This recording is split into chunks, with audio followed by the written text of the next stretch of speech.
Let's bring in Florida Congressman Cory Mills. And Representative Mills, you know, I was with some very smart folks last week at a major roundtable event, and there was a lot of skepticism about both of these things, Greenland and Panama Canal, whether they could be pulled off, whether they were just jokes or ploys. But there's smart reasons for maybe thinking they both can happen. Well, yeah, absolutely, Charles. And again, what we have to note on the Panama Canal in particular is that we know there's a geopolitical alignment of China, Russia, Iran, and North Korea, this axis of evil, if you will. The Belt and Road Initiative originally started out for Eurasian expansion, domination of Oceania, and Africa. That would block Western Hemisphere supply chain through the Horn of Africa, Red Sea, Black Sea, Persian Gulf, which accounts for over 12% of global trade.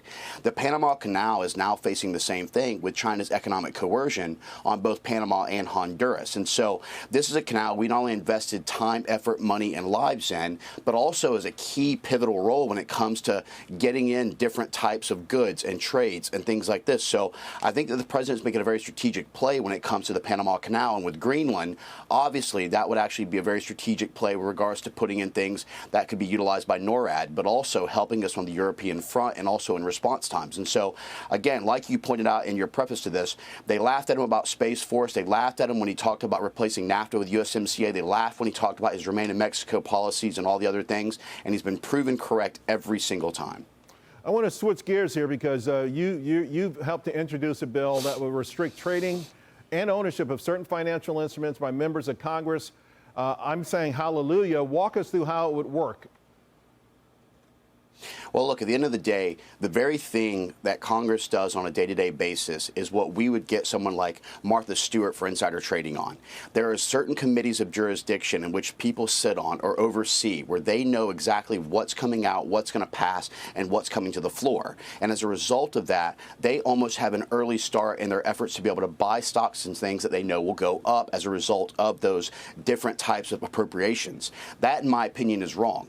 Members of Congress should go there for public service. Look, public service and personal enrichment are mutually exclusive. You can't have both. Right. You can't have members of Congress who come in who have a better stock trading record than Warren Buffett. So what I look at is I want a stock ban on members of Congress and their spouses so that we can get back to making sure that we deconflict this, have no conflict of interest, and truly serve the American people. Yeah, and maybe these public servants won't stay there for 40 years, right? They come in worth 100 grand, leave worth 100 million. By the way, just handicap, you think the chances of it passing?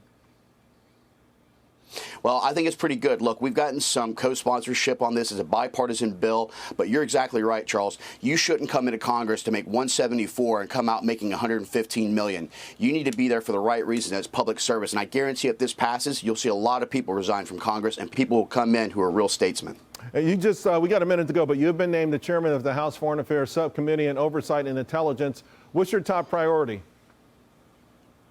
My top priority is to be a good steward of taxpayers' funding, making sure we're looking at all the different State Department programs, making sure we're able to ensure the success of Marco Rubio and President Trump. But again, it's watching the dollar, making sure we get the necessary cuts, and ensuring that we get our GDP to national debt ratio inverted where it needs to be.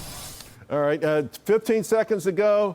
A few bumps in the road here early on. How do you feel? Because Trump's got to hit the ground running. He's got to get things done. Well, the first thing we need to do is the Senate needs to get confirmed Pete Hegseth, Tulsi Gabbard, and the rest of the cabinet so that we can get to work and we can make sure that first 100 days really makes an impact for the American people. It's going to make all the difference in the world. Congressman, thank you so much. Appreciate you. Thank you, Charles.